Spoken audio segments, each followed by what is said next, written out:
এটা আমি জবাবদিহি করতে যাব, আমার পাশে কে? এইমাত্র অপু বিশ্বাসকে কেন্দ্র করে সাকিব খানের মন্তব্য। অপু বিশ্বাস আমার অতীত অতীতই থাকবে, এমনই একটি বক্তব্য দিয়েছেন হলিউড সুপারস্টার সাকিব খান। অপু বিশ্বাস আমার অতীত অতীতই থাকবে সারা জীবন, যার কোনো কর্মের ঠিক নেই, ধর্মের ঠিক নেই এবং কি চরিত্রেরও তাও ঠিক নেই, কোনো ব্যক্তিত্ব তার মধ্যে আমি দেখতে পাই না। সে আর যাই হোক বউ হতে পারে না, মনের অজান্তে এবং ইমোশনালি কিছু একটা হয়ে গেছে। আর সব সময় যে বড় কথা, সে তালাকপ্রাপ্ত আসামি। আমাদের বিয়ে বৈধ কিংবা অবৈধ হোক, তালাক কিন্তু বৈধভাবেই হয়েছে, তালাক কিন্তু কোনো অবৈধভাবে হয়নি। তো সে তো আমার অতীত, সে অতীত অতীতই থেকে যাবে আমার জীবনে।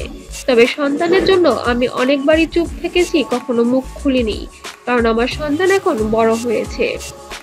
তারপরেও অপু বিশ্বাসের এসব কুকর্ম যেন বন্ধই হচ্ছে না।